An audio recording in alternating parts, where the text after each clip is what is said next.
the Jordanian kingdom just banned the Muslim Brotherhood, an organization that is designated a terror group across the Middle East, but some of whose representatives sit in the Israeli parliament. Hi, I'm Hanab Lischinsky. Welcome to another All Israel News update.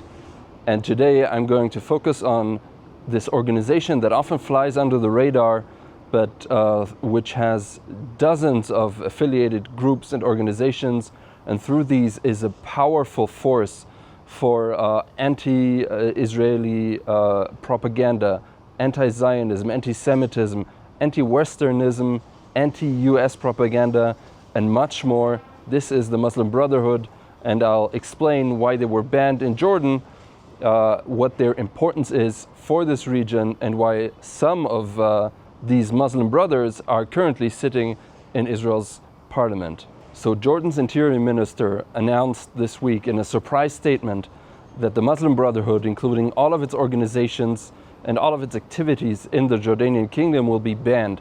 Now, the organization already was under heavy sanctions or banned, but now its property will be confiscated, its offices that it shared even with other organizations will be closed, and there is a real clampdown on the activities of the Muslim Brotherhood following the arrest of several people linked to this group, which the Interior Minister said were planning attacks on security-related sites. He didn't really go into detail, but the Muslim Brotherhood has long opposed the secular, at least on paper, Kingdom of Jordan, the house of the Hashemite Kingdom of Jordan, and has been one of the most dangerous forces in the country for the stability of this kingdom and of King Abdullah's reign. Now, as I mentioned earlier, the Muslim Brotherhood itself was already banned, but there were several organizations connected to it that weren't banned. And among the most important is the Islamic Action Front, which is actually one of the most powerful parties in the country and received the most votes in the last parliamentary elections. Now, Jordan really is a kingdom. It's not a democracy, so that there was still some wiggle room for the kingdom, but this in itself was, of course, very dangerous for a party that is connected to the Muslim Brotherhood organization, which is working against the kingdom and against the stability of the rule of the Hashemite house of Abdullah. So this development is very important for the stability of Israel's eastern neighbor.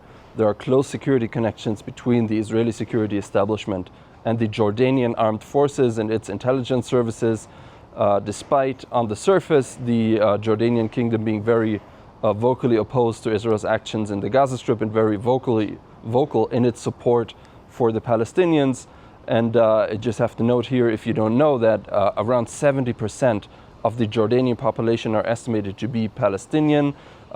Whatever that means, we will not go into detail, but these people are very, very strongly connected to who they see as their brethren here in Israel. Now, another thing that makes this announcement of the ban of the Muslim Brotherhood so interesting is that actually the Muslim Brotherhood is banned in most countries of the region by now.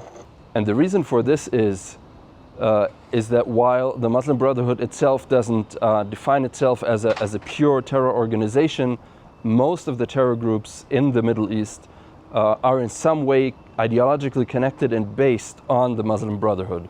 So this Muslim Brotherhood organization, just to give a quick overview over its history and its importance across the region, the Muslim Brotherhood was founded in the 1920s in Egypt, actually, during the British colonial rule, or in a period of this rule coming to an end. And from the beginning, it's important to note, for Israel, this group was very strongly opposed both to Jews in Egypt. There were many Jews in Egypt at the time, but also to the State of Israel when it was founded in 1948. So actually some of these, the early members of the Muslim Brotherhood went to Israel and joined the Egyptian forces in fighting the State of Israel when it was founded in, as I said, 1948. Now, the Brotherhood was founded in a period of deep trouble, of deep revolts and revolutions in the Islamic world. The caliph, the last caliph of the Ottoman Empire, was just abolished, and there was a deep new kind of thinking And many people were seeking new ways forward in the Islamic world, that much of which by that point was under the domination of European forces. And in there came Hassan al-Banna into this situation. Al-Banna founded the Muslim Brotherhood, and one of its early and until today most important slogans is Islam is the solution. So all of these problems that were plaguing the Islamic world, and many of which are still relevant, to all of these the Muslim Brotherhood says Islam is the solution. From the beginning, the Muslim Brotherhood found that the secular Arabist nationalist regimes that ruled much of the Arab world at the time were the main scapegoats, the main problems, the causes for the difficult situation of the Muslim world. And that is why from the beginning these regimes were among its most important enemies. So the Muslim Brotherhood in Egypt worked to overthrow the Egyptian government, and in the following decades the Muslim Brotherhood in that way spread across the Arab world. It was banned in Egypt, they fled to Saudi Arabia, started operations there, were banned again, fled, and so on and so forth. So in this way they really spread across the Middle East, but they were also banned and outlawed by most of these secular Arabist nationalist regimes that ruled for much of the end of the 20th century and into the 21st century. Now, for example, in Egypt, with the end of these kinds of regimes, so the fall of Mubarak, by the end of these regimes, the Muslim Brotherhood had actually, through charitable works, education, and so on, won a lot of influence in the Arab world. And if we take again Egypt as an example, when these regimes ended and there were democratic elections for the first time, the Muslim Brotherhood won a large victory, and Mohammed Morsi was actually elected president until the current Egyptian president al-Sisi took power back again for the army in a military coup.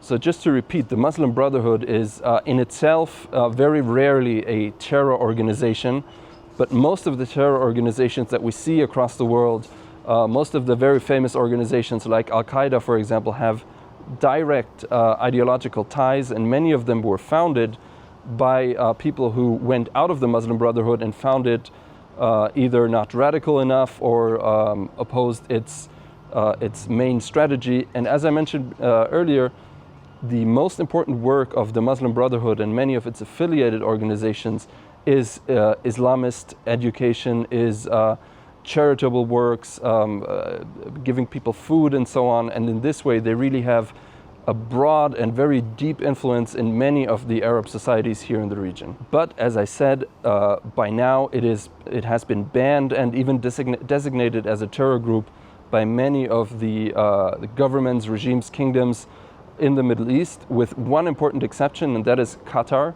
So Qatar actually, as it does with Hamas, as it does with the Taliban, it actually offered refuge to leaders of the Muslim Brotherhood. It received them into its country, and not just that, Qatar is financially supporting many of the Muslim Brotherhood affiliated organizations, and even through Al Jazeera, which is the most popular news channel in the Middle East and is directly controlled by the Qatari state. Through this TV channel, Qatar has given one of the largest possible stages in the Arab world to many of the leaders of the Muslim Brotherhood. For example, the famous, by now dead, Sheikh Qaradawi, he was one of the most important Muslim Brotherhood teachers, and he received a weekly, if I'm not mistaken, spot, a very prominent TV spot on Al Jazeera to spread his message across the Middle East. Now, if we're just jumping back a decade or so to the Arab Spring, which I mentioned earlier, the Arab Spring really was a period where many of the Muslim Brotherhood affiliated parties really came into their own, really showed their strength in a democratic setting for the first time. So as I mentioned before, in Egypt they won elections, and the Ennahda party, which also is affiliated with the Muslim Brotherhood in Tunisia, also won elections before developments got in the way there. But these parties really showed their strength, which prompted in many of these countries a strong backlash once again against the Muslim Brotherhood.